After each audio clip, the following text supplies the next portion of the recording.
ओम शांति। आज की अव्यक्त मुरली का शीर्षक है याद के यात्रा की संपूर्ण स्टेज। बाप दादा भी यहाँ बैठे हैं और आप भी बैठे हो, लेकिन बाप दादा और आप में क्या अंतर है? पहले भी साकार रूप में यहाँ बैठते थे, लेकिन अब जब बैठते हैं तो क्या फील होता है? जैसे साकार रूप में बाप के लिए समझते थे कि लोन ले आए हैं, उसी समान अनुभव अभी होता है। अभी आते हैं मेहमान बनकर। यूँ तो आप सभी भी अपने को मेहमान समझते हो, लेकिन आपके और बाप के समझने में फ़र्क है। मेहमान उसको कहा जाता है जो आता है और जाता है। अभी आते हैं फिर जाने के लिए। वह था बुद्धि योग का अनुभव, यह है प्रैक्टिकल अनुभव। दूसरे शरीर में प्रवेश हो कैसे कर्तव्य करना होता, यह अनुभव बाप के समान करना है।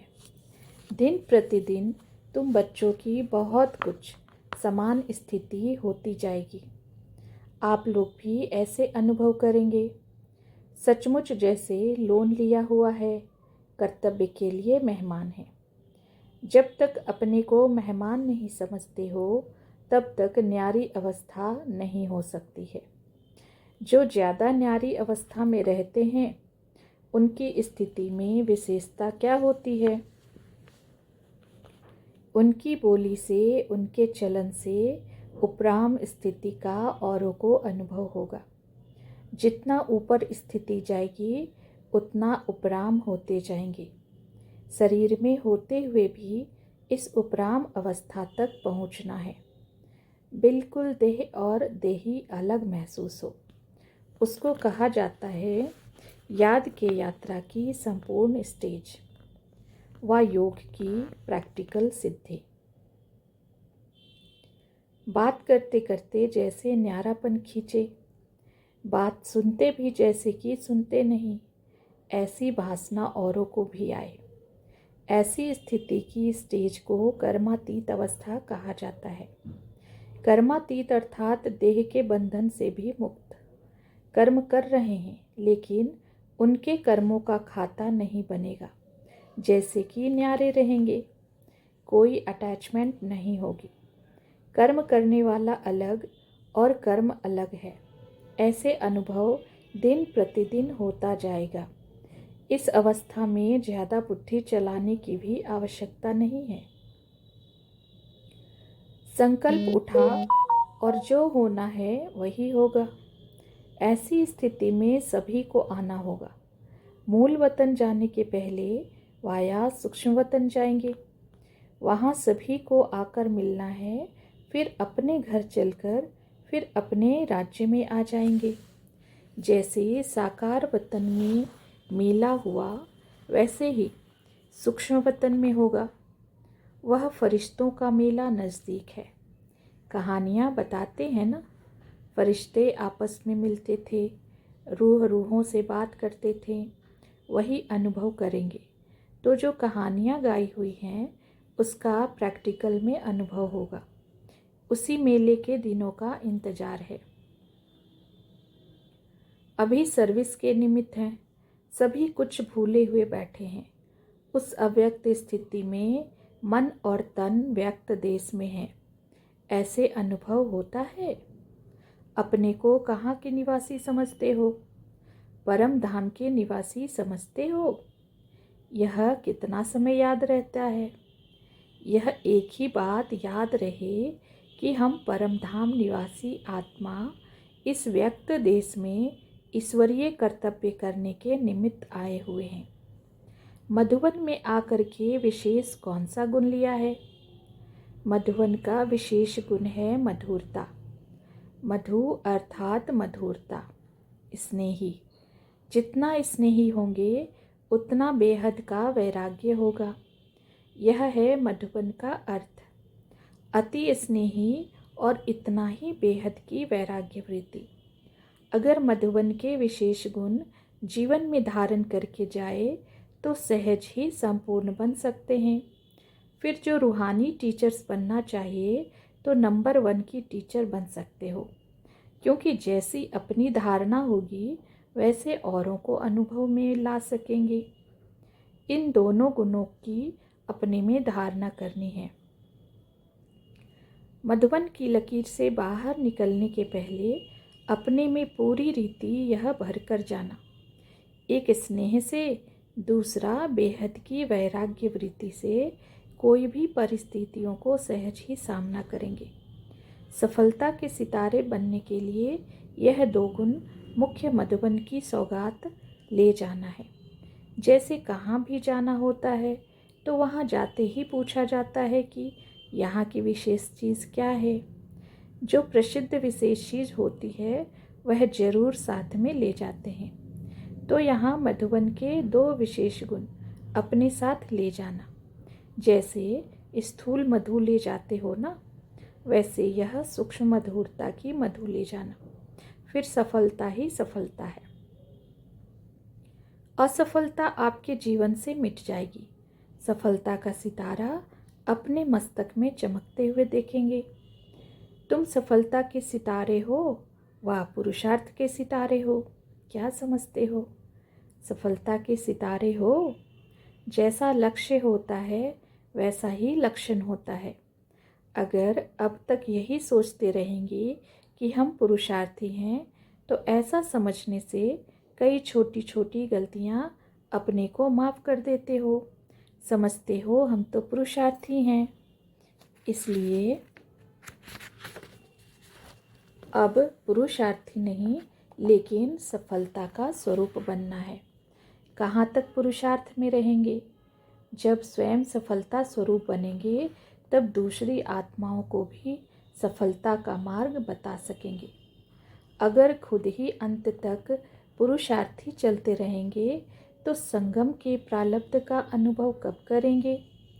क्या यह जीवन पुरुषार्थी ही रहेगी? इस संगम युग की प्रारब्ध प्रत्यक्ष रूप में नहीं प्राप्त करेंगे। संगम के पुरुषार्थ का फल क्या है? सफलता।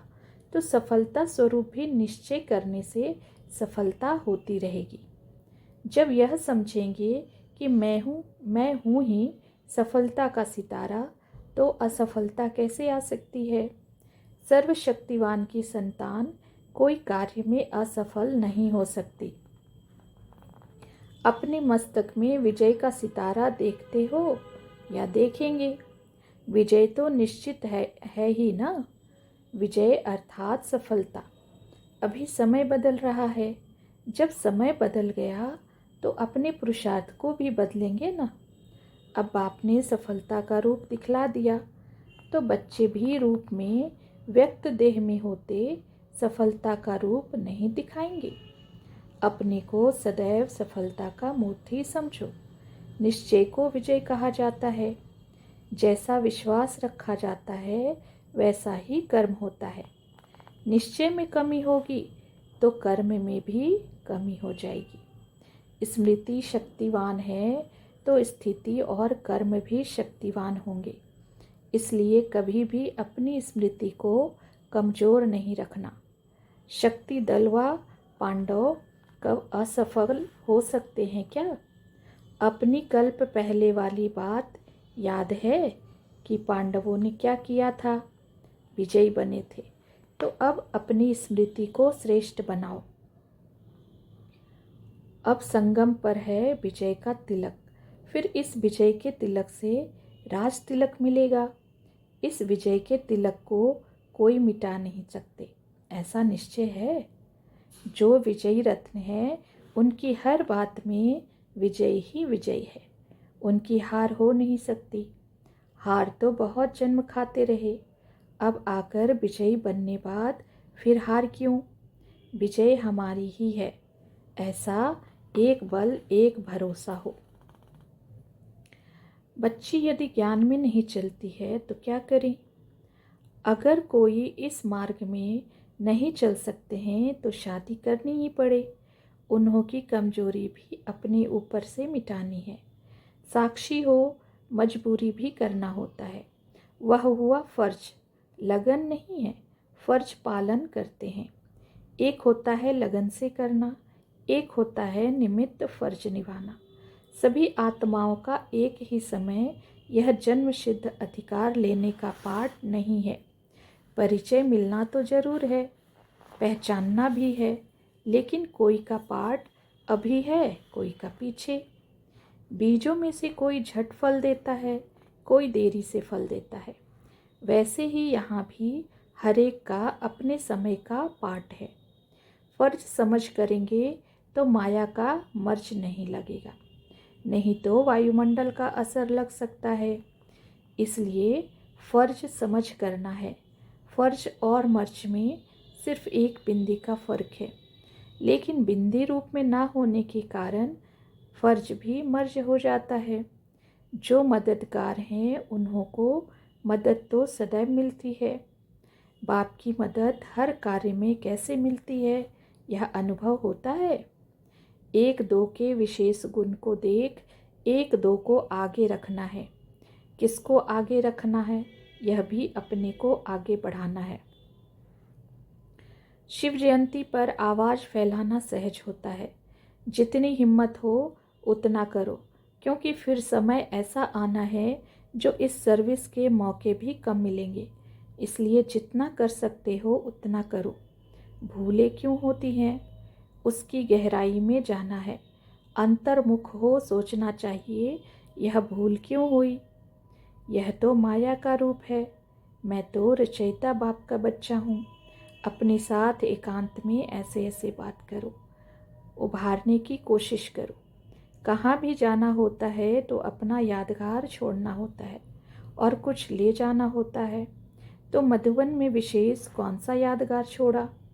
एक एक आत्मा के पास यह ईश्वरीय स्नेह और सहयोग का यादगार छोड़ना है।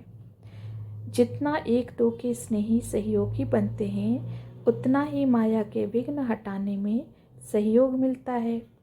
सहयोग देना अर्थात सहयोग लेना।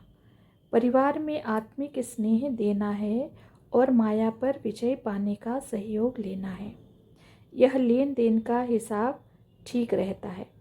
इस संगम समय पर ही अनेक जन्मों का संबंध जोड़ना है। स्नेह है संबंध जोड़ने का साधन।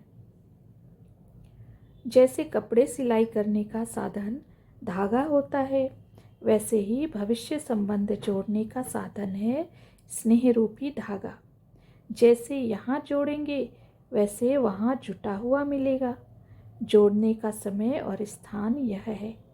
ईश्वरीय स्नेह भी तब जुड़ सकता है जब अनेक के साथ स्नेह समाप्त हो जाता है।